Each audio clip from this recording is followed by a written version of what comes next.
పేరిట అక్రిడేషన్ల కార్డుల పేరిట 2 సంవత్సరాలు ఊరించి ఈ రోజు మీడియా అకాడమీ గాని తెలంగాణ రాష్ట్ర ప్రభుత్వం గాని జర్నలిస్ట్ ముందుకి 252 జీవోని తీసుకొచ్చింది. ఆ జీవో పూర్తిగా జర్నలిస్టులను బానిసలుగా చేసే విధంగా ఉంది. అంటే వడపోత కార్యక్రమాన్ని పెట్టుకుంటే వడపోతకి మేము కూడా మద్దతు ఇస్తాం, కానీ అందులో ఉన్నటువంటి నియమ నిబంధనలను పూర్తిగా బానిసలు చేసే విధంగా ఉంది.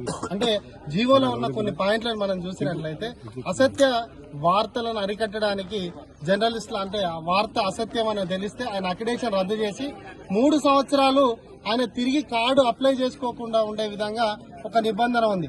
అక్రిడేషన్ కోసం ఆ వార్త రాయకుండా ఉండాలా అంటే అన్యాయాన్ని ఎదిరించే ప్రతి ఒక్క జర్నలిస్ట్ కి అధికారుల చేతికి ఆయుధం ఇవ్వడమే ఆ ఒక్క నిబంధన పూర్తి అర్థం వస్తా ఉన్నది.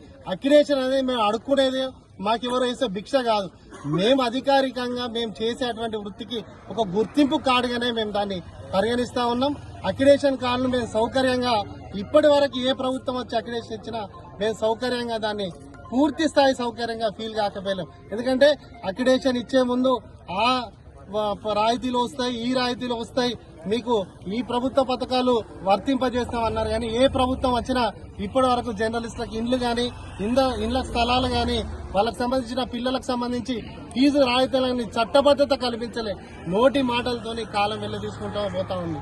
కొరియాలో ఏదైతే ఉత్తర కొరియాలో ఉందో అంటే అక్కడ ఉన్నటువంటి మీడియా వ్యవస్థ ఎట్లా ఉంటదంటే ప్రభుత్వాన్ని ప్రశ్నించదు, ప్రభుత్వాన్ని అనుసరిస్తుంది. అది నిజంగా నియంత్రిత విధానాలకి అక్కడ ఉన్నటువంటి ప్రభుత్వ విధానాలకి సేమ్ అదే తెలంగాణ రాష్ట్రంలో అంటే ప్రభుత్వాన్ని ప్రశ్నించడం కాదు అనుసరించడం నేర్చుకోవడానికి జర్నలిస్టులకు సంఖ్యలు వేయడమే ఈ జీవో యొక్క పూర్తి అర్థంగా ఉంది.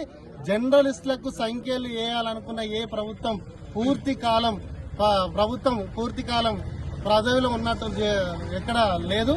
అదేవిధంగా జర్నలిస్టులకు జరిగే ప్రతి అన్యాయాన్ని ఐక్యంగా సంఘాలకు అతీతంగా మేము కలిసికట్టుగా ఎదిరిస్తాం. అంతేకాకుండా జర్నలిస్టులకు జరిగే అన్యాయాన్ని ఒకవేళ జీవోను రద్దు చేయకపోతే పూర్తిగా మేము అక్రిడేషన్ తీసుకునే ఆలోచనను కూడా మేము పూర్తిగా విరమింపజేసి ప్రభుత్వం ఇచ్చేటువంటి కార్డులను బహిష్కరించి కోర్టుకు వెళ్ళిన న్యాయాన్ని తెలుసుకుంటామని చెప్పేసి ఈ సందర్భంగా మేము డిమాండ్ చేస్తా ఉన్నాం.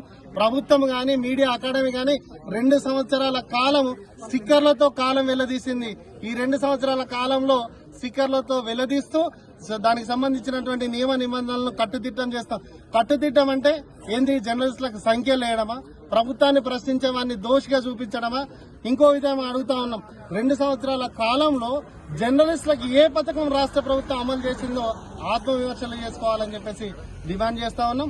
252 జీవోలో ఉన్నటువంటి ప్రతి లోపాన్ని సరిదిద్ది ప్రతి జర్నలిస్ట్ కు న్యాయం జరిగే విధంగా మండల స్థాయి నుంచి జిల్లా స్థాయి నుంచి డెస్క్ రాష్ట్ర స్థాయి పనిచేసే ప్రతి ఒక్క వర్కింగ్ జర్నలిస్ట్ కి అక్రిడేషన్ వచ్చే విధంగా జీవోను మార్పు చేసి ముందుకు తీసుకురావాలని చెప్పేసి కోరుతా ఉన్నాం.